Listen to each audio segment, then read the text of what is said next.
Assalamualaikum warahmatullahi wabarakatuh. Salam sejahtera buat kita semua.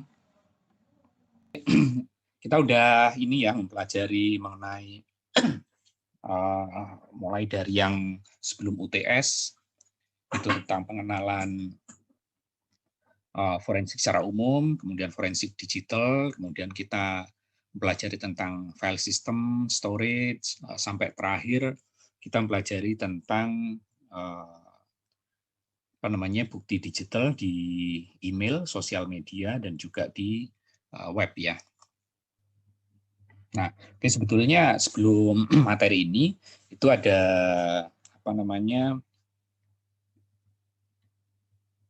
forensik ini ya, mobile device sama cloud ya. Tapi sebetulnya sama saja sih dengan materi-materi yang sebelumnya.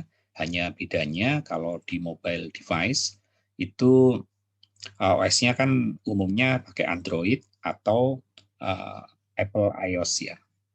Dan juga aplikasi-aplikasi tools yang terkait forensik digital di mobile device juga ada beberapa yang berbasis Android dan juga Apple iOS. Kemudian kalau di cloud, sebetulnya ininya sama, cuma cloud itu di luar penguasaan kita biasanya ya. Jadi itu dikelola oleh cloud operator, misalnya oleh Google, AWS, atau perusahaan-perusahaan yang menyediakan cloud. Gitu. Ya, kalau kita mau nyari forensik digital di cloud, terutama untuk orang lain, nah tentunya kita mesti bekerja sama dengan penyedia cloud tersebut. Atau ya paling kita nyari akun dari orang yang akan diinvestigasi. Gitu. Nah, terkait dengan rencana UAS yang nanti ada tugas pengganti UAS di berarti 2 minggu lagi ya, itu di tanggal 21 sampai tanggal 2 Juli. Nah, itu nanti teman-teman ngerjain tugas terkait biasanya nyari informasi yang disembunyikan di gambar yang sudah dihapus, jadi teman-teman nanti perlu rekonstruksi dan seterusnya. Nah, kemudian terkait dengan forensik digital, tentunya salah satu tugas kita sebagai forensik investigator gitu, itu salah satunya adalah membuat report ya, misalnya report writing for high tech investigation, tapi nggak harus for high tech investigation juga gitu. Dan ini biasanya menjadi tugas seorang ini ya investigator atau expert gitu yang akan mempengaruhi pandangan hakim atau pandangan juri. Nah, tentunya cara kita menulis, saya yakin teman-teman karena udah ada yang memang kerja di dunia IT, kemudian kita kuliah di S2. Nah, struktur cara penulisan itu secara umum sama ya. Kita mau nulis untuk kasus atau mau nulis untuk laporan-laporan yang lain, sebetulnya struktur secara umumnya sama gitu. Cuma kadang-kadang di report writing yang terkait dengan forensik digital. Punya KTP belum? Nah, KTP. Oh, Kak, iya. Ini ada yang itu. Oke. Ya, terkait forensik digital itu kadang-kadang ada tools yang bisa membantu. Sama kayak kita kalau ini ya mau menginvestigasi insiden gitu, itu kan kadang-kadang ada tools yang bisa membantu kita membuat report supaya tulisannya itu lebih terstruktur gitu. Nah, kalau di sini nanti ada Pro Discover atau OSF forensik gitu. Nah, itu bisa membantu kita paling nggak pas body-bodinya gitu. Nah, itu sudah dibantu, kita tinggal jelasin detail menurut ide kita gitu. Tapi tugasnya untuk kali ini nanti di akhir bab kita nggak perlu pakai tools itu karena case-nya bisa jadi bukan case yang di komputer yang kita bisa install ProDiscover maupun OS forensik. Contohnya nanti di tugasnya teman-teman kan sudah ini ya, ada beberapa kelompok waktu di awal-awal itu yang membahas mengenai kasus pembunuhan Mirna yang diduga dilakukan oleh Mirna dan siapa tuh waktu itu lupa. Jessica ya. Ya, dilakukan oleh Jessica. Nah, nanti ini dilakukan per kelompok karena kan bukti yang sama, tapi itu kalau di report tergantung dari kepentingan kita kan. Ini bisa sebagai jaksa penuntut atau pembela gitu. Nah, tentunya opini kita itu harus netral mungkin ya. Cuma kadang-kadang kan namanya itu tentu kita punya opini yang bisa memberatkan atau meringankan. Kalaupun yang kita iniin sama gitu. Nanti kita bagi kelompok, tugasnya dikerjakan kelompok, tapi ada satu yang dengan bukti yang sama itu memiliki opini untuk meringankan, nyari berarti kan nyari sela-sela gimana caranya untuk meringankan, yang satunya yang memang memberatkan gitu ya, memberatkan terdakwa dalam hal ini Jessica. Nah, tapi sebelum ini kita bahas secara umum sebetulnya kalau kita dalemin ya, mau report apapun itu sebetulnya strukturnya sama kan. Sebetulnya bagaimana mengkonvey ide kita supaya bisa diterima oleh orang lain gitu. Nah, diterimanya tentu dalam posisi opini kita, dalam posisi seperti apa gitu. Kalau menurut kita ini gitu kan. Tapi kita nggak boleh jauh-jauh dari bukti-bukti yang ada karena itu menyangkut kredibilitas kita nanti gitu. Meskipun di pengadilan bukti yang sama ini bisa memberatkan atau meringankan tergantung dari posisi opini kita juga. Nah, di sini kita akan menerangkan mengenai pentingnya menulis report ya. Jadi kalau report sendiri kan bisa macam-macam ya, salah satunya verbal gitu ya. Tapi yang sangat dibutuhkan terutama untuk penyelesaian sebuah kasus itu adalah yang terstruktur dalam bentuk tulisan. Meskipun verbal itu juga penting terutama di tahap awal gitu kan. Tapi untuk mendukung ide secara komprehensif itu diutamakan yang dalam bentuk tertulis. Nah, kemudian secara umum guideline untuk menulis report. Sebetulnya ini guideline-nya sama. Teman-teman kan mungkin udah dapat mata kuliah ini ya,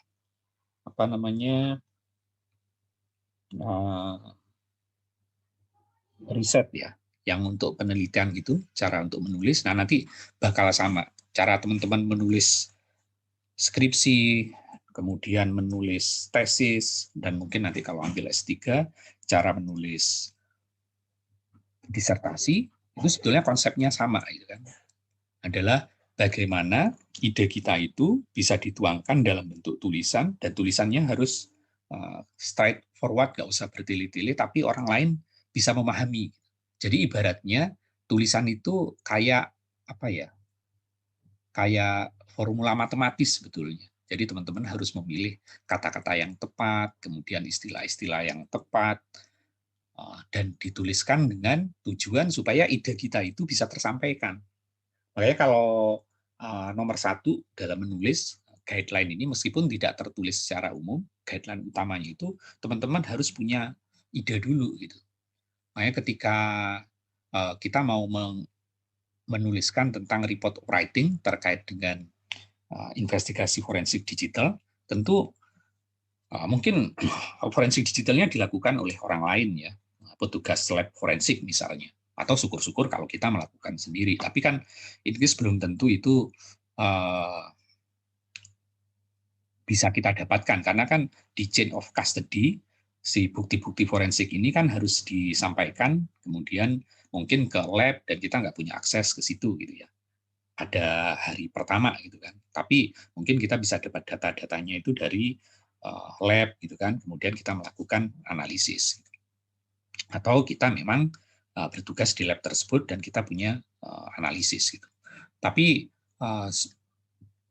apapun itu sebetulnya kita harus dari ide. Jadi kalau pembela tentunya idenya bahwa terdakwa ini sebetulnya tidak bersalah, dia tidak melakukan ini, atau at least kalau dia melakukan ini alasannya itu adalah alasan yang meringankan dia, sehingga dia pasti mencari sesuatu yang untuk mendukung ini. Meskipun sebagai seorang expert itu kita tidak boleh didrive oleh keinginan kita itu, kita harus ya nyari gitu kan, nyari setelah itu baru oh ini didukung itu. Tapi cara menulis sebetulnya seperti itu konsepnya ya. Atau kalau yang memberatkan pasti dia beranggapan ini si terdakwa pasti salah karena ini pasti ada di sini, dan itu dia akan bangun tulisannya itu berdasarkan itu. Nah, setelah itu tentu guideline gimana cara menulis ya sebetulnya relatif sama ya, mau kita tulis secara manual, mau dibantu gitu, atau ada template itu sebetulnya sama gitu. Kemudian kita bisa juga dibantu oleh forensic tool untuk mengenerate report, tapi tentunya ini hanya membantu ya, bukan yang utamanya, karena yang utamanya itu adalah dari analisis dari penulisnya. Jadi pentingnya report tentu saja secara umum kalau kita lihat ya adalah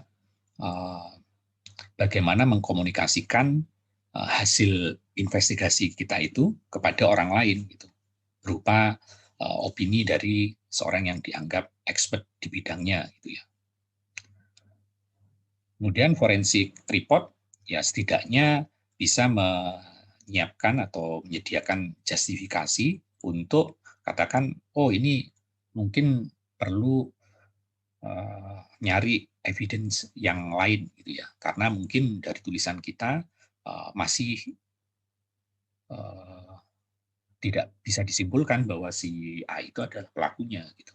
Tentu kemudian dibutuhkanlah evidence yang lain, atau bisa saja justifikasinya adalah ini sudah mencukupi gitu ya. Kemudian mungkin ini bisa digunakan untuk diskusi penyebab penyebab dari apa kejahatan, atau ya diskusi awal lah bahwa mungkin pelakunya adalah ini dan seterusnya, kemudian ada tindak lanjut untuk penangkapan dan lain-lain. Atau ya mengkomunikasikan dari opini seorang expert gitu. Nah, khususnya kalau di US, kalau di buku yang kita sadur di sini kan kita ambil dari Guide to Computer Forensic and Investigation ya. Itu di US bahkan saksi ahli itu memang harus mensubmit tulisan yang tertulis ya, report yang tertulis. Jadi bukan hanya sekedar oral, karena biasanya oral ini sifatnya lebih tidak terstruktur dibanding written report. Diharapkan dari written report ini opini dia bisa lebih punya dasar dan disampaikan secara lebih komprehensif gitu.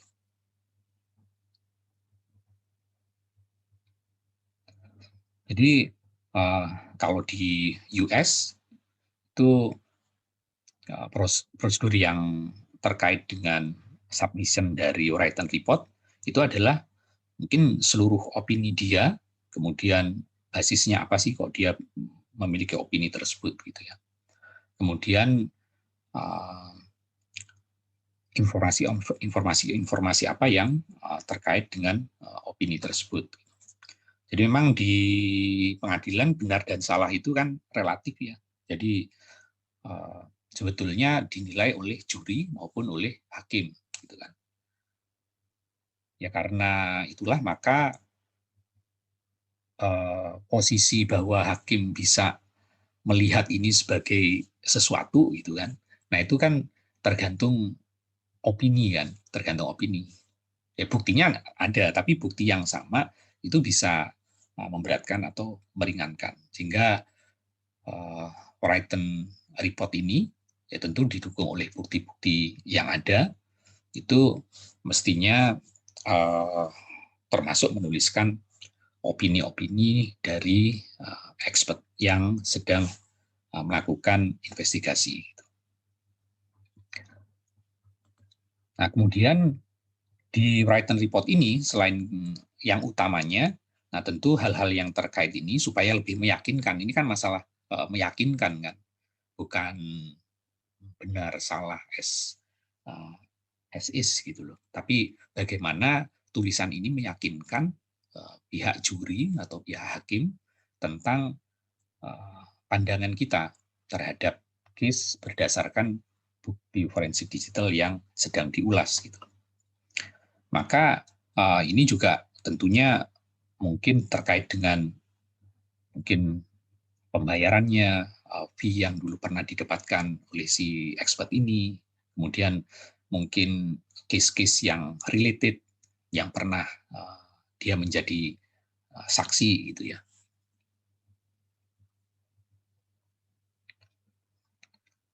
Nah, kemudian report ini bisa menjadikan kita punya ini artifact lah. Ya kalau sekarang mudah kan, kalau oral pun masih bisa direkam gitu kan, masih kemudian atau kalau pakai Zoom kita langsung merekam itu kan mudah sebetulnya. Cuma karena written report itu umumnya lebih terstruktur dibanding oral ya, sehingga ini kalau nanti digunakan untuk case-case berikutnya, biasanya kan kalau di pengadilan itu case yang sekarang terjadi itu bisa mempengaruhi case-case yang di depan atau menjadi contoh penanganan kasus yang ke depannya. Nah, tentu ini bisa menjadi semacam artifact atau archiving yang mungkin ini nanti bisa melingkupi juga tulisan bahwa di tulisan kita, tulisan ini jurisdiction-nya di mana, kemudian style dari case-nya seperti apa, kemudian mungkin number dari kasusnya seperti apa, waktu dan lokasinya, kemudian nama dari deponennya siapa gitu ya. Kemudian bisa dijadikan ini juga semacam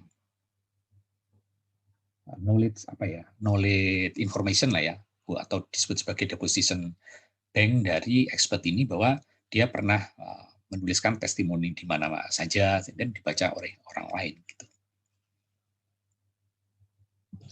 Dan tentunya menulis report yang bagus nggak harus melingkupi semua hal kan, karena kan pada saat sidang ini digelar gitu, sebetulnya knowledge tentang kasus ini kan tumbuh kan. Jadi mungkin dia dimiliki oleh saksi, kemudian mungkin dimiliki oleh pelaku korban atau orang yang melihat, kemudian atau dimiliki oleh orang-orang yang lain gitu. Jadi terkumpul. Jadi kita pas muncul di situ dengan opini kita, muncul dengan written report ini, sebenarnya melengkapi. Jadi nggak harus membahas dari unsur A sampai unsur Z, tapi mestinya lebih spesifik katakan tentang digital forensik yang kita temukan. Misalnya terkait kita menemukan bahwa untuk kasus ini ada email dari si A ke korban gitu kan, yang menyatakan ini. Mungkin isinya umum, tapi menurut pandangan kita ini relevan karena mungkin karena waktunya gitu. Nggak harus karena isinya, mungkin karena waktunya. Waktunya berdasarkan ini terjadi persis pada 10 menit sebelum kejadian terjadi, katakan seperti itu.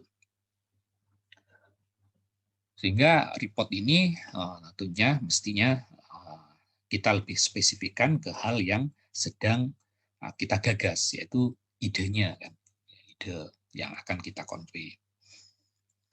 Misalnya kita mesti mencari informasi yang spesifik terhadap ide kita yang terkait dengan subjek, Kemudian kalau memang diperlukan merecover dokumen, ya kita recover. Kemudian kalau memang perlu merecover beberapa tipe data yang menurut kita ini mestinya datanya ada di apa namanya WhatsApp gitu kan, cuma WhatsApp-nya dikunci gitu kan. Berarti harus nyari metode untuk buka itu dan seterusnya. Selain itu tentunya yang secara umum kan, kalau kita menulis, audien kita siapa? Kalau di pengadilan tentunya audiennya adalah bisa hakim, bisa ada juri, bisa pelaku juga, bisa saksi yang lain, bisa jaksa pembela, dan seterusnya. Ya, tepatnya report itu kan nggak langsung jadi kan, ada yang preliminary, mungkin itu untuk partner kita, gitu kan, nggak harus bocor ke orang lain, gitu. Kemudian mungkin ada yang final report dan seterusnya. Nah, ini ada beberapa report yang diberikan oleh Digital Forensic Examiner ya. Mungkin ada berapa gitu kan. Ini tulisannya mungkin nggak terlalu jelas, bahkan di bukunya juga kurang jelas nih. Tapi at least di situ ada siapa yang mengexamine gitu kan, kemudian dilakukan di mana, terus dia pernah melakukan publikasi apa saja untuk meyakinkan pembaca dan seterusnya. Bagaimana examiner ini, examination ini dilakukan dan seterusnya. Jadi hampir semua aspek di sini ditulis ya. Nah, paling tidak cara kita melakukan rencana untuk mengungkap forensik digital yang terlibat dalam sebuah kasus itu juga harus di-plan. Misalnya kita mengira pertanyaan yang kira-kira akan dijawab dari report ini apa. Kemudian mungkin attorney itu mengharapkan kita kalau mau melakukan testimoni itu testimoninya tentang apa gitu kan. Kemudian kalau ada perubahan-perubahan yang perlu diklarifikasi. Kemudian kadang-kadang kita punya istilah-istilah baru yang tidak attorney tidak familiar gitu ya. Nah, itu juga perlu dijelaskan di sini. Nah, dari secara umum garis besarnya report bisa kita lakukan baik secara verbal maupun written. Tapi tentunya yang dibahas di sini lebih banyak yang written karena posisi verbal report adalah kadang-kadang kurang terstruktur, tapi untuk tahap awal itu yang paling powerful, tahap awal kan untuk komunikasi kan. Kemudian kalau untuk penyampaian juga powerful karena ide itu kan harus dikonvey masuk ke hakim maupun juri kan. Belum tentu juri dan hakim itu punya waktu untuk membaca kan. Cara kita menyampaikan verbal report tentunya akan menunjang tulisan yang sudah dibikin atau paling tidak mempermudah kita ketika akan menulis tulisan written report gitu. Kemudian kalau terkait verbal report, si attorney itu tidak bisa dipaksa untuk merilis verbal report yang sudah kita berikan. Karena bisa jadi verbal report ini merupakan preliminary report yang belum final. Masih banyak hal-hal atau celah-celah yang mesti dilengkapi sebelum itu menjadi dokumen report yang cukup kuat. Jadi mungkin verbal report ini mungkin case kita menduga karena ini, tapi belum bisa kita simpulkan. Atau ini masih terkait interogasi. Kemudian ini masih dalam proses pembuatan final report atau yang lain. Nah, sementara final written report biasanya memang ini merupakan report yang lebih komprehensif ya. Kemudian karena dalam kasus itu dalam persidangan prosesnya kan bertahap sehingga kita tidak perlu menulis seluruh hal gitu. Tapi kita limit di apa yang menjadi detail kita. Kalau kita memang sedang mau menulis bukti digital terkait email itu yang dilakukan oleh korban kepada pelaku atau sebaliknya, ya kita detailnya di situ. apa sih yang bisa diungkap dari situ untuk posisi kita apakah memperkuat atau meringankan kan gitu. Mungkin dari waktunya, kemudian cara dia bahasanya dan seterusnya gitu kan. Itu semuanya bisa diulas di situ dan detail ke situ, nggak usah ke mana-mana. Nah, kalau guideline dari cara menulis report tentunya secara umum yang paling utama kalau teman-teman mau nulis apapun ya, mau nulis dulu yang pernah nulis skripsi, mungkin akan menulis tesis, kemudian akan menulis ulasan, yang paling utama itu adalah ide kita tentang sebuah permasalahan. Kita mungkin melihat sebuah masalah, tapi masalah ini kemudian, oh iya, ini mestinya berkaitan dengan ini. Nah, ide itulah yang akan kita tulis dan kita convey, karena dari situlah orang lain nanti bisa membaca, oh iya, ini maksudnya adalah meyakinkan ini, atau meringankan ini, atau memperberat ini. Jadi kadang-kadang seorang expert witness itu mungkin dia tidak punya akses langsung ya ke bukti digital yang sedang diinvestigasi karena mungkin adanya di lab gitu ya. Dia kan bisa meringankan, bisa memberatkan. Nah, dia bisa juga kadang-kadang berbasis hypothetical question. Misalnya, mungkin nggak orang yang ada di sini melakukan ini gitu kan. Nah, dari bukti itu ya dia akan mengulas, kemudian tentu akan mensupport atau enggak dari opini yang sedang dia bangun. Nah ya kita harus menghindari apa namanya pembahasan yang terlalu kompleks gitu kan, karena harus didukung oleh bukti-bukti yang cukup. Jadi meskipun ini hypothetical question tapi yang kira-kira masih relevan gitu. Dan itu tentu akan dipengaruhi oleh knowledge dan experience yang kita miliki. Tapi kadang-kadang untuk menjaga kredibilitas dari si expert yang sedang melakukan berkomunikasi lah terkait dengan report yang dia bikin, nah tentu ada disclaimer gitu bahwa bisa jadi pandangan dia itu bisa berubah gitu kan. Mungkin ini tidak bisa digunakan untuk apa gitu kan. Atau ya kadang-kadang kalau ini ya bisa jadi ini berubah tergantung apa. Jadi ada semacam disclaimer yang mesti disampaikan juga. Kemudian kita juga bisa bertestimoni ya, atau memberikan opini atau kesimpulan gitu. Tentunya setelah beberapa hal ini dipenuhi. Jadi kita memberikan opini atau inference atau menyimpulkan sesuatu, tentunya tergantung dari special knowledge atau experience yang pernah kita dapatkan. Misalnya,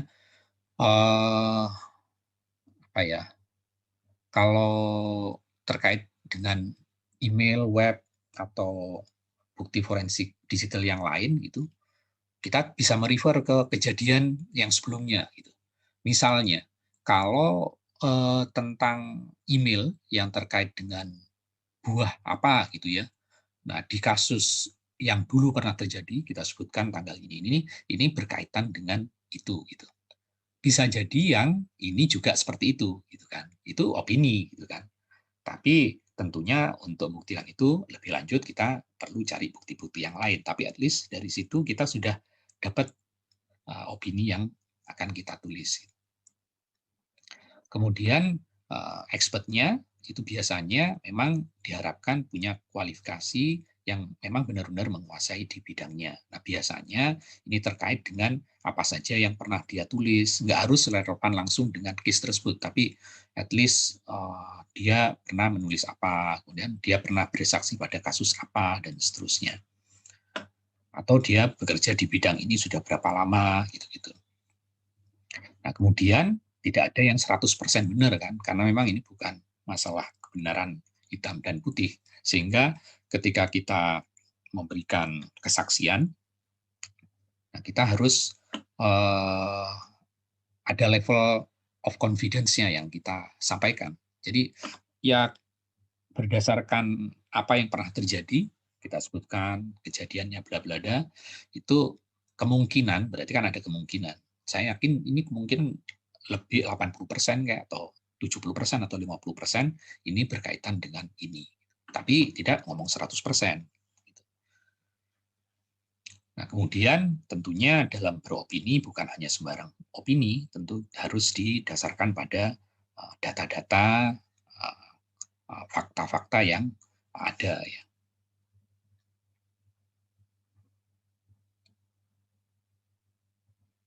Nah, kemudian di proses pembuktian di pengadilan misalnya, itu kan ada yang sebagai pembela, ada yang sebagai penuntut kan. Nah, tentunya examination report yang kita lakukan itu bisa jadi objek atau subjek lah. Jadi objek dari bisa dilihat oleh attorney lawannya ya. Gitu. Nah, tentunya ini mesti ini juga dijaga juga, dan ini diconsider written preliminary report ini sebagai high risk dokumen. Gitu. Bisa jadi untuk tahap awal nggak perlu ditulis, jadi nggak perlu ditulis sebagai sebuah report, gitu. Nggak perlu ditulis sebagai report preliminary, tapi ya kita ada catatan gitu kan. Karena khususnya kalau di US menghancurkan report itu bisa dianggap sebagai menghancurkan evidence, dan ini bisa ada tuntutan hukum tersendiri. Gitu. Jadi apa yang kita tulis, gitu kan, itu bisa jadi akan dicari celahnya oleh pihak yang berseberangan untuk menulis yang lain. Nah, tentunya tulisan kita juga harus mengconsider aspek tersebut. Kemudian apa sih yang mestinya ada di preliminary report gitu. Terutama yang tertulis ya. Mungkin ya informasi-informasi yang sudah pernah disampaikan pada saat kita menyampaikan report secara verbal. Tapi dengan tambahan misalnya kira-kira kalau kita ingin menyelesaikan report ini butuh estimasi biaya berapa dan waktunya kapan gitu kan. Kemudian konklusi sementaranya apa sih gitu. Karena kan konklusi ini bisa berbeda tergantung dari data-data yang sedang kita kumpulkan kan. Ya kita menyimpulkan bahwa kalau sebagai yang memperingan ya bahwa si A ini sebetulnya melakukan ini karena terpaksa gitu kan. Atau si A melakukan ini karena dia terdesak misalnya ya. Sehingga dia mungkin melakukan sesuatu itu nanti hukumannya lebih ringan. Ya, atau sebaliknya gitu. Kemudian ya nyari konfirmasi tentunya terkait dengan scope yang sedang kita kerjakan. Nah, ini report structure-nya ya hampir sama ya kalau kita lihat kalau kita mau nulis tesis, skripsi, disertasi. Nah, tentunya kalau tulisan kita panjang, kita perlu nulis abstrak kan. Nulis abstrak yang bagus, tentu nulis judul yang bagus juga. Karena tidak semua orang punya waktu untuk membaca report kita yang detail. Gitu. Katakan hakim kan, atau juri. Dia kan punya kerjaan-kerjaan banyak kan. Si hakim juga, dia mungkin dalam sehari nanganin berapa case. Gitu. Sehingga mungkin dia tidak sempat membaca report kita secara lengkap. Sehingga salah satu cara kita supaya ide kita tidak misleading, jadi kalau kita punya ide apa, ini apa ya ditulis sebagus mungkin di abstrak. Sehingga nulis abstrak sebetulnya gampang-gampang susah karena ide kita yang sudah kita susun dalam bentuk yang panjang harus dijadikan dalam bentuk yang ringkas, mungkin 200 kata gitu kan, atau 1 halaman maksimal. Nah, abstrak yang bagus itu adalah abstrak yang bisa mengkonvey tentang apa word-nya ya kan, kemudian how-nya, gitu kan, dan result-nya. Sedikitnya 3 hal itu. Jadi kita bahas ini, kita sedang membahas apa sih? Gitu. Oh, kita mau membahas tentang bahwa si A itu menulis email kepada ini, di mana email itu bisa menjadi bla bla bla, gitu kan. How-nya dengan cara kita menginvestigasi atau mendapatkan laporan dari orang yang punya akses ke komputer dia, si A, dengan di lab mana, gitu kan. Atau ya kita yang sendiri yang melakukan. Setelah itu result-nya, ya kita tulis bahwa berdasarkan email ini bisa disimpulkan bahwa si A ini berkomunikasi katakan 1 jam sebelum kejadian, dan itu mengindikasikan bahwa berdasarkan isinya dia janjian di sini pada saat di mana ditemukan korban ada di TKP misalnya. Sehingga abstrak ini juga harus ditulis di judul. Judulnya bagus itu juga menyatakan tentang what, how, dan result. Jadi kalau kita bisa mengemas abstrak dalam satu kalimat atau sepotong kalimat yang tentang apa, how-nya apa, result-nya apa, itu jadi judul yang bagus. Itu biasanya di tesis, kemudian deskripsi, kemudian disertasi, atau di report-report yang lain, termasuk report tentang investigasi forensik digital. Nah, tentunya untuk mempermudah, kita perlu menuliskan table of content. Kemudian report itu sendiri, ya kan, terserah kita. Yang penting bisa mengkonvey ide kita. Tidak ada aturannya bahwa harus mulai dari ini, babnya sekian, enggak. Yang penting ada body of report yang bisa membawa hasil investigasi kita untuk meyakinkan pihak yang sedang kita tuju, gitu ya. Kemudian baru adalah conclusion, mungkin reference-reference-nya, karena kan katakan kenapa sih kita kok bisa bilang bahwa email ini yakin dari si A, gitu kan? Ya, karena referensinya ini. Setelah itu mungkin kita perlu glossary, gitu kan? Kemudian karena kita nulis singkatan-singkatan di sini, atau ucapan terima kasih bahwa ini sudah didukung oleh ini, gitu kan? Atau dan kita kadang-kadang perlu appendix, gitu. Kalau di komputer mungkin appendix nggak terlalu ini kan sekarang, karena search itu mudah untuk menemukan ini. Tapi kadang-kadang dalam tulisan cetak gitu, appendix akan sangat membantu. Nah, ini abstrak secara umum, jadi memang jadi perlu pemikiran khusus kadang nulis abstrak gitu ya. Ya karena ini si abstrak yang bagus adalah mengkonvey tentang how, what-nya, kita nulis tentang apa dulu, kemudian bagaimana cara kita ya, jadi what-nya itu kan tentang apa, termasuk ide kita. Kemudian how-nya cara kita menyelesaikan itu, dan result-nya hasilnya apa. Makanya ini kadang-kadang perlu waktu yang lumayan gitu. Kemudian body-nya sendiri, ya ini yang utamanya ya. Nah, kadang-kadang juga menulis conclusion nih. Conclusion itu kesimpulan-kesimpulan kita itu harus relevan dengan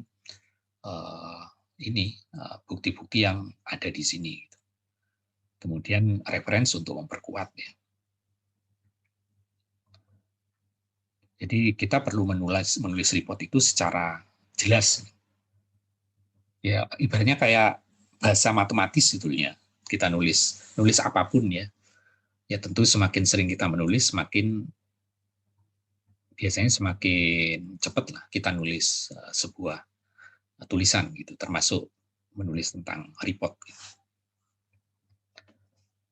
Jadi ini beberapa hal yang mungkin bisa jadi pertimbangan agar tulisan kita bisa dikonsider sebagai clear gitu ya. Ya mungkin komunikatif, ya kan? Ya karena seakan-akan kita ngomong gitu. Ya sama kayak teman-teman kalau punya ide kan ngomong gitu ya ke temennya ya. Nah itu dilakukan itu tapi dalam bentuk tulisan. Gitu. Jadi seakan-akan ketika kita ingin menulis kepada attorney atau kita ingin menulis kepada hakim, ya bayangin aja bahwa kita sedang ngomong ke dia. Gitu. Tentu bahasanya ya harus disesuaikan gitu kan. Kalau kita sedang berbicara kepada seorang mathematician, tentu kita butuh bahasa-bahasa mathematician. Kalau kita sedang berbicara kepada orang fisika, tentu dia lebih mudah memahami bahasa-bahasa fisika. Tapi kalau kepada orang hukum, ya tentu lebih mudah kalau penulisannya itu komunikasi secara bahasa hukum. Kira-kira gitu. Tapi juri kan belum tentu orang hukum kan, dia orang yang sehari-hari gitu. Nah, kalau kita melihat bahwa oh, untuk membahas ini ilmunya harus pakai ini gitu, forensik digital ini gitu kan. Nah, belum tentu itu masuk. Justru yang paling penting itu adalah bahwa pendapat kita itu masuk ke pikiran dia, bukan di pikiran kita. Gitu. Sehingga kualitas tulisan yang bagus, report yang bagus adalah bagaimana tulisan kita itu menyampaikan ide kita kepada si audiens gitu. Makanya di sini komunikatif quality-nya sangat penting. Dan bagaimana kita mengorganisasi ide kita itu sangat penting. Apa sih yang akan kita sampaikan duluan, latar belakangnya, kemudian cara kita menulis gitu kan. Kita mungkin yakin gitu bahwa tulisan kita itu menurut saya ini dia yakin salah gitu kan. Tapi kan orang lain belum tentu tahu kita kan. Orang lain mungkin bertanya-tanya, dapat dari mana sih dia kesimpulan seperti itu gitu kan. Nah, sehingga tulisan yang bagus ini bahkan cara kita mendapatkan bukti itu juga harus disampaikan. Bukan karena kita itu ini udah gampang mah, itu gampang bagi kita, tapi orang lain kan belum tentu dalam apa namanya ekspertis yang sama dengan kita. Juri misalnya atau hakim misalnya. Nah, dituduh mereka kan tentang ini kan. Nah, kalau kita menyampaikan bahasa yang kayak bahasa apa ibaratnya bahasa yang aneh gitu kan bagi mereka ya nggak akan masuk gitu. Kemudian secara grammar vocabulary-nya juga perlu diperhatikan. Kemudian penekanan kita di mana gitu ya. Itu juga harus disampaikan. Tapi umumnya bahasa writing report itu kita menggunakan bahasa yang plain. Gitu kan? Meskipun ada punctuation, ada spelling yang ini kita iniin. Ya, penulisannya adalah penulisan formal ya biasanya plain. Kemudian logical ordernya harus disampaikan gitu kan. Ya kalau menurut kita ini itu bukan kita jelasin ke diri kita sudah tulisan itu bukan, tapi bagaimana kita mengkomunikasikan ide kita. Jadi asumsinya kalau memang tiba-tiba kan kalau kita orang teknis gitu ya misalnya atau orang yang biasa di bidang kita itu ngomong tiba-tiba ngomong merah gitu kan, kita langsung ngerti gitu. Begitu juga dengan kalau kita sesama orang engineer gitu atau sesama orang finance gitu. Kalau kita term ini semua orang ngerti gitu di hal yang sama, tapi kadang-kadang tulisan kita itu akan dibaca oleh orang yang di luar dari domain ekspertis kita. Sehingga idenya yang kelihatannya ini harus disampaikan dengan struktur yang jelas. Kemudian argumen yang mendasari kenapa sih kesimpulan kita seperti ini ya harus disampaikan secara detail satu per satu gitu ya supaya nggak ada yang lompat. Mungkin kita langsung bisa menyimpulkan ini gitu. Ibaratnya gini, kalau pedagang sapi gitu yang sudah puluhan tahun di pasar gitu di pasar sapi, dia dengan menepuk sapi itu dia tahu bahwa sapi ini beratnya kira-kira 701,5 kg dan hampir tepat gitu. Tapi tulisan yang seperti itu kan susah kan. Nah, kalau si tukang sapi yang tahu persis seperti itu, tugas dia itu bukan bahwa sapi ini 5 kilo, bukan. Nah, atau sapi ini adalah 705 kilo, itu menurut saya. Gitu. Itu tugas kita bukan seperti itu. Tugas kita adalah bagaimana kita kalau sebagai seorang pedagang sapi yang tahu bahwa sapi tersebut adalah 700,5 adalah menjelaskan logika kita kenapa sih sapi yang menurut kita itu 700,5 kilo sehingga orang lain tahu oh iya ya mungkin make sense gitu. Kemudian dihubungkan jadi seakan-akan satu kalimat dengan kalimat lainnya itu saling nyambung. Ya, sama kan kalau teman-teman mau nulis apapun nggak hanya nulis tentang ini terkait dengan forensik digital, mau nulis apapun seperti itu. Kemudian kita hindari jargon, kemudian kata-kata slang atau kata-kata yang hanya untuk bahasa-bahasa sehari-hari ya, bahasa-bahasa basa-basi gitu ya. Kayak kayak apa ya? Ya kayak slang juga gitu. Ya karena yang digunakan di writing report biasanya adalah bahasa yang formal dan plain. Kemudian kalau ada technical term yang mungkin tidak dimengerti oleh target audiens kita, tentu kita harus menjelaskan, gitu kan, bikin glossary atau apa. Kemudian mungkin tulisan style dan cara kita menulis bebas, gitu kan. Kita mau pakai Arial, kemudian pakai tab ke sini, nggak ada masalah selama konsisten, gitu kan. Kemudian jangan berulang-ulang, gitu kan. Kemudian bahasa-bahasa yang nggak jelas. Jadi precise dan spesifik, kemudian lebih prefer yang bahasa aktif dibanding yang pasif gitu ya. Kemudian kalau kita nulis, terutama nulis tesis nih, atau ya bukan hanya tesis ya writing report. Kadang-kadang kita kan yang melakukan observasi gitu kan, kita yang melakukan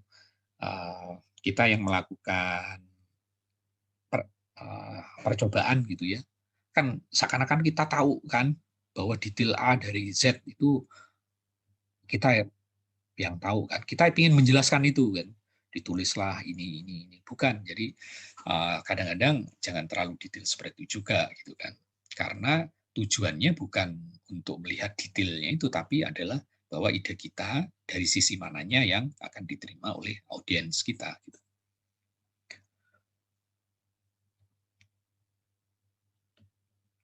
Kemudian ya ini bahasanya yang plain gitu kan. Kemudian memang berdasarkan observasi gitu. Kemudian kasih tanda-tanda gitu kan. Kalau kita kan mungkin dari laporan ini oh yang penting adalah ini, kemudian ini, tapi kan orang lain dengan waktu yang terbatas mungkin untuk mendapatkan pemahaman yang seperti penulis itu butuh beberapa kali membaca dan waktunya mungkin nggak ada. Sehingga kadang-kadang kita perlu membantunya dengan tanda-tanda. Kalau yang penting kasih huruf besar, bold gitu ya. Kemudian kasih keterangan di kotak, yang gitu-gitu sebetulnya untuk membantu kita bahwa ide kita itu di situ ke audiens kita. Kalau kita sih nggak ada masalah tulisan gini kadang-kadang yang pentingnya di sini gitu kan. Tapi kalau sama-sama itu orang lain yang membaca tentunya itu akan menyulitkan mereka untuk menangkap maksud kita. Nah, kemudian kita juga perlu memperhatikan masalah penomoran, termasuk penomoran halaman, penomoran ini, karena itu untuk komunikasi kan. Jadi kadang-kadang ketika dikomunikasikan, panggilan ini kenapa sih line nomor 1, 2 seperti ini. Nah, itu kan mempermudah daripada tolong dong halaman yang tadi yang bagian ini nih di atas sebelah kiri kan agak menyusahkan. Nah, dalam proses penulisan ini ada namanya ya mungkin sistem decimal numbering atau legal sequential numbering. Ya kalau di decimal numbering ya sama kayak kita nulis tentang ide ini nomor 1, 2 dan seterusnya, ide ini 1, 2 dan seterusnya. Dibagi mungkin per section sehingga pembaca lebih dimudahkan. Atau lewat legal sequential. Ya, contohnya kalau menulis report untuk legal atau kalau menulis tentang paten gitu kan. Nah, nomornya itu mulai dari ini berurut 11, 12, 13 dan seterusnya. Meskipun misalnya sectionnya itu section kedua, tapi di sini itu nanti 1, 3 dan seterusnya berurut mulai dari yang atas sampai bawah. Itu kadang-kadang digunakan untuk memudahkan dalam pas penyampaian di pengadilan. Nah, yang Roman itu untuk major aspek, tapi yang nomor 1, 2 biasa Arabic untuk supporting information. Kemudian kita juga perlu supaya ide kita itu sampai ke audiens, itu berarti kita perlu kadang-kadang memprovide beberapa material tambahan, misal gambar, mungkin table atau data-data yang lain, atau bahkan equation gitu kan. Dan formattingnya terserah, yang penting konsisten. Ya kalau ditulis dalam bentuk Arial ya Arial, kemudian New Roman ya New Roman, kemudian kalau paragrafnya single ya single, kalau 1,5 yang penting konsisten. Kemudian juga menerangkan tentang proses mengkoleksi data dan melakukan examination-nya. Karena kitanya mungkin sudah tahu ya, tapi kan orang lain perlu yakin nggak bahwa cara kita mengumpulkan data, cara kita menganalisis itu udah sesuai nggak dengan standar mereka. Gitu. Kalau nggak ya mungkin report kita nggak digunakan, gitu kan? Karena ini sebenarnya masalah keyakinan kan, opini kan. Jadi bagaimana dia bisa menyimpulkan bahwa yang ini benar atau yang enggak ya kadang-kadang sampai level bagaimana kita mengumpulkan data, bagaimana kita menganalisis menggunakan metode apa juga perlu disampaikan. Kemudian perlu kalau misalnya untuk meyakinkan bahwa integritas dari data kita adalah benar gitu ya. Kenapa? Ya mungkin karena setelah di-hash dengan algoritma tertentu hasilnya sama gitu kan. Mungkin dengan SHA-1 atau SHA-256 atau SHA-384 atau 512. Kemudian mungkin kita juga perlu menyampaikan certainty dikit gitu kan. Karena kan tingkat keyakinan itu tadi bahwa kita pun terhadap masalah ini tingkat keyakinannya berapa gitu. Nggak ada lah namanya error analisis dan lain-lain. Kemudian baru kita menerangkan tentang result dan konklusinya. Tentu berdasarkan apa yang sudah kita ulas ya. Mau di tulisan tesis juga demikian. Nah, supaya yakin, karena tulisan yang banyak itu kan nggak harus semua di cover oleh kita kan. Ya kalau memang tulisannya tentang MD5 gitu kan, loh kok kenapa kita menggunakan MD5 padahal MD5 itu hanya 64 bit. Nah, ini prone to collision attack gitu. Nah, itu nggak sampai harus kita detailin tentang MD5 gitu kan, karena MD5 dan teman-temannya sudah banyak diulas sehingga cukup kita kasih reference nomor sekian gitu kan. Kemudian standar format penulisan reference kita mau pakai yang IEEE atau pakai apa atau yang lain ya silahkan. Tapi biasanya kalau ikut standar ini, terutama teman-teman nanti kan akan nulis tesis ya atau paper gitu. Nah, itu gunakan ini standar format sesuai dengan tempat yang dituju gitu. Atau kalau kita case di pengadilan ya case di pengadilan itu biasanya pakai apa gitu. Nah, itu akan banyak dibantu oleh tool referencing kayak misalnya apa itu biasanya tuh ada 2 ya. Kalau di saya biasanya pakai EndNote, tapi ada satu lagi tuh saya lupa. Kemudian mungkin appendix, kalau kita ternyata data-datanya ini penting banyak gitu ya, nah itu masukkan di appendix. Nah, kemudian saya syukur-syukur ada software yang bisa membantu. Nah, katakan pas kita mau menginvestigasi tentang file dengan extension tertentu, mungkin email, kemudian mungkin email yang ada di Outlook, atau misalnya sedang merekonstruksi gambar JPEG atau TIFF dan lain-lain. Nah, itu mungkin software tools ini bisa membantu karena hal-hal yang sudah umum, bagaimana dia mengenerate ini di sini itu udah di-generate oleh dia, kita tinggal nambah-nambahin. Nah, software tool misalnya ProDiscover, kemudian OSF Forensic, atau apa namanya yang seperti yang kita pakai di awal-awal itu ya. In case gitu ya, itu juga bisa gitu.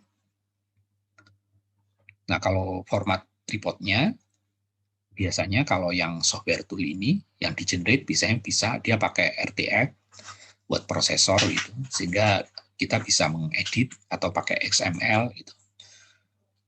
Dan atau bahkan TXT ya.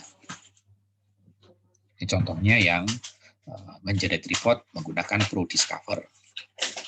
Ya, tentunya prosesnya ya ngikutin proses ProDiscover, tapi kebetulan ProDiscover berbayar ya. Mungkin kalau teman-teman mau nyoba ada free license-nya 30 hari kalau nggak salah. Ya create new project, kemudian add image file to project, kemudian file extension apa yang ingin dicari, dan seterusnya proses sampai dia bisa ngeluarin report itu. Kemudian atau di-combine menggunakan OS forensik gitu kan. Kalau yang waktu tugas awal itu FTK ya, FTK Imager ya. Kemudian ada create new case misalnya, indexing, kemudian suruh nyari file tertentu, bisa diekspor dari ProDiscover gitu. Nah, kemudian ini, nah, setelah itu dia generate report, RTF, nah baru kita terusin dari situ. Nah, secara umum, tulisan yang berupa written report ini memang lebih komprehensif dibanding oral report, dan ini dibutuhkan atau udah mulai apa ya, kayak diwajibkan lah. Jadi kalau kita sebagai saksi ahli ya mesti mensubmit written report gitu. Kemudian bagi attorney ini bisa digunakan untuk melihat ini kerjaan kita sebelum-sebelumnya. Kemudian reportnya ya tentu perlu menjawab pertanyaan yang relevan. Misalnya pertanyaannya, benar nggak bahwa di bukti email ini terkait dengan kejadian ini? Ya, kita tulis yang memang relevan dengan itu. Kemudian tulislah dengan struktur yang memudahkan pembaca. Jadi yang dipentingkan bukan kitanya sebagai penulis, tapi bagaimana ide kita bisa sampai di pembaca. Ya kalau pembacanya memang tidak banyak memahami term teknis itu, ya kita jangan maksain menggunakan banyak term teknis, atau paling enggak ya kita harus berusaha nulis glossary di situ sehingga pembaca menjadi lebih mudah untuk menangkap ide kita. Karena ide kita bukan yang paling benar kan dalam hal ini. Karena kebenarannya itu ditentukan oleh si hakim, juri gitu. Ya kita harus membangun gimana caranya bahwa yang kita lihat benar di sini nyampe ke audiens tersebut. Tentu kejelasan kita nulis itu sangat penting gitu.